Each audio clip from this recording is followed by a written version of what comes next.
remember the exact moment my entire understanding of reality shattered. It wasn't gradual. It happened in an instant, somewhere over the Nevada desert at 23,000 feet. I was a trained military aviator with thousands of hours logged. I trusted instruments. I trusted physics. I trusted everything that had anchored my life to reason and certainty. And then, in 40 seconds, every single anchor was ripped away. That night changed everything about how I see the world. The object appeared at my 2 o'clock position without any radar warning. No transponder signal. No heat signature matching conventional propulsion. It was roughly the size of a commercial aircraft, but shaped like nothing I'd ever trained to identify. No wings, no exhaust plume, no visible means of generating lift. It was elongated, metallic, like a thick cigar catching moonlight. And in that moment, I understood, like it wanted to be seen. My chest tightened immediately. Every instinct went into high alert. I called it in over comms, and what struck me, what genuinely unsettled me, was the silence. Not static, not confusion. Silence. The kind of silence that told me this wasn't the first time someone on that frequency had heard this exact kind of report. Someone knew. Someone had been waiting for this call, and that realization changed everything. And then it moved. The object accelerated from near-stationary hover to speeds our instruments couldn't calculate, couldn't even register before it vanished. We're talking about directional changes that would have crushed any biological organism under 40, 50 Gs of force. No sonic boom, no heat trail, no debris field. It simply ceased to exist where it was and appeared instantaneously somewhere else. And then it was gone. Completely gone. I landed that night feeling fundamentally different, like something had been removed from me, some comfortable assumption I hadn't realized I'd been carrying all along. For months afterward, I told no one. I filled out reports. I attended debriefings, but the words never captured what I'd witnessed. They couldn't. That night, the world became infinitely larger, and I became infinitely smaller. And I've never stopped wondering what that means for all of us. I started researching obsessively after my incident. I found radar operators aboard the USS Nimitz carrier strike group who tracked an object in November of 2004. It descended from 80,000 feet to near sea level in less than a second. I felt something almost like relief reading their accounts, relief that I wasn't alone. Relief that trained men and women with impeccable credentials stood up and said what I couldn't articulate, what I couldn't even begin to understand. I found accounts stretching back to 1947, to Roswell. Military personnel didn't merely observe anomalous craft from a distance. They recovered debris, physical evidence. They were ordered to stay silent, and they did. Witnesses described materials impossibly thin yet structurally indestructible, materials that defied every principle we understood. I felt the hair rise reading first-hand testimonies from people who had actually handled those objects, who spent their entire careers haunted by what they'd touched. But here's what started to truly unravel me. The deeper I went, the further back the encounters stretched, way beyond the age of aviation, way beyond modern military operations. I started finding accounts carved deliberately into stone. Ancient stone. What if the military didn't discover this phenomenon? What if we simply inherited it? What if we've been re-encountering something that's been here far longer than any of us ever imagined? Ancient Sumerian texts describe beings descending from the sky in vehicles that roared like thunder and blazed with fire. The Anunnaki, they called them. Beings who came from the heavens to interact with humanity directly. Their records are among the oldest written documents we possess, carved into clay tablets over 5,000 years ago. And they describe the sky opening up, splitting open, with the same language we'd use today to describe what I witnessed. Egyptian hieroglyphics depict elongated objects, disc-shaped, geometric, hovering deliberately above crowds of human figures. The pharaohs documented their encounters in these same temples where they recorded daily governance, religious practice, administrative detail. This placement alone suggests something. These events were significant, official, real. What strikes me most is the precision. These aren't fantastical renderings, the kind born from imagination or fever dream. They're technical, observational.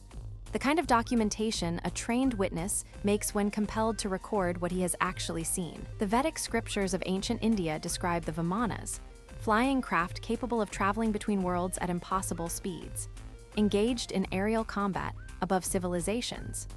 Thousands of years before we supposedly invented the wheel, these texts describe vehicles with precision engineering, advanced navigation systems, and weapons systems of startling sophistication. The level of technical detail is extraordinary. It demands explanation. The ancient Egyptians called them gods. The Sumerians documented the Anunnaki with careful precision. The Indians described the Vimanas, vast luminous craft crossing their skies. Medieval soldiers, standing bloodied on battlefields, witnessed objects of light overhead and called them angels, divine intervention. We, with all our instruments, our classifications, our sealed protocols, we call them UAPs. We stamp the files confidential. Different words across millennia, same inexplicable sky, same witnesses, same burden of silence. I spoke with a former defense intelligence official who asked me not to use his name. He told me something I haven't been able to let go of, something that still sits with me. He said the truly terrifying conclusion, the one the deepest levels of classified programs had quietly accepted, was not that these craft represented foreign technology. It was that these craft demonstrated consistency of design and behavior across thousands of years of documented human history. He said the implication was impossible to ignore, that whatever this intelligence is, it has been here far longer than any modern government, far longer than any modern nation, possibly longer than recorded civilization itself. And if that's true, if that's actually true, then we have to ask a question that ancient theorists have been asking for decades now. A question that mainstream academia has systematically dismissed, ridiculed, and refused to take seriously. A question that changes everything. Have these beings been guiding human development deliberately? Were the great leaps forward in ancient engineering, mathematics, astronomy, architecture, were they truly born from human ingenuity alone, or were we given a deliberate push? The pyramids, the Nazca lines, the megaliths of Göbekli Tepe. Were these monuments built for reasons we're only beginning to understand? Markers, perhaps, landing coordinates. Monuments to a relationship we've forgotten we had. I don't have definitive answers. I want to be honest with you about that. What I have is my own experience, raw and unfiltered, permanently burned into my memory like a scar that won't fade. I have the testimony of hundreds of military personnel across dozens of countries who saw what they saw and paid real professional prices for speaking it aloud. And I have ancient texts, spanning every culture, every continent, every era, that describe the same thing, the sky opening up and something extraordinary descending through it, again and again. And I have this feeling that refuses to leave me.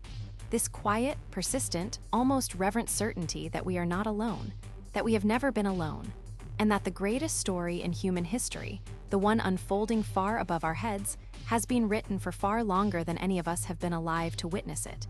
We've been part of a relationship we didn't even know existed, a covenant written in the sky. The only question I keep returning to, the one that wakes me at 3 in the morning and won't release its grip, is this: what do they want us to finally understand? Why reveal themselves now?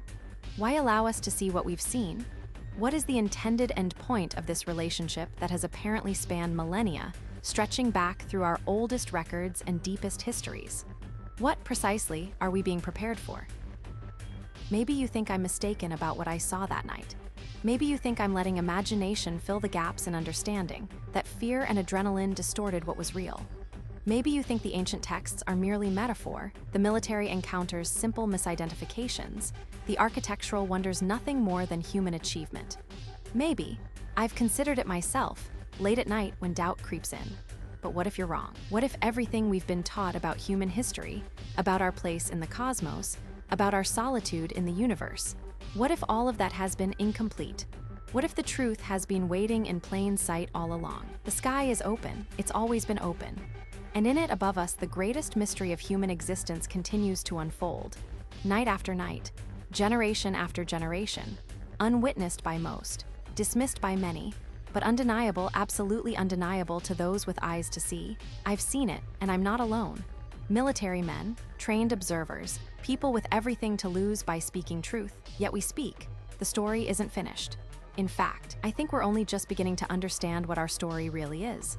What we've always been. I'm still investigating, still searching, still asking the questions that haunt me every single night. The questions that won't let me sleep, because the implications are staggering. I hope you'll continue to search with me, because the answer is out there, waiting, And when we find it, when we finally understand, it changes everything.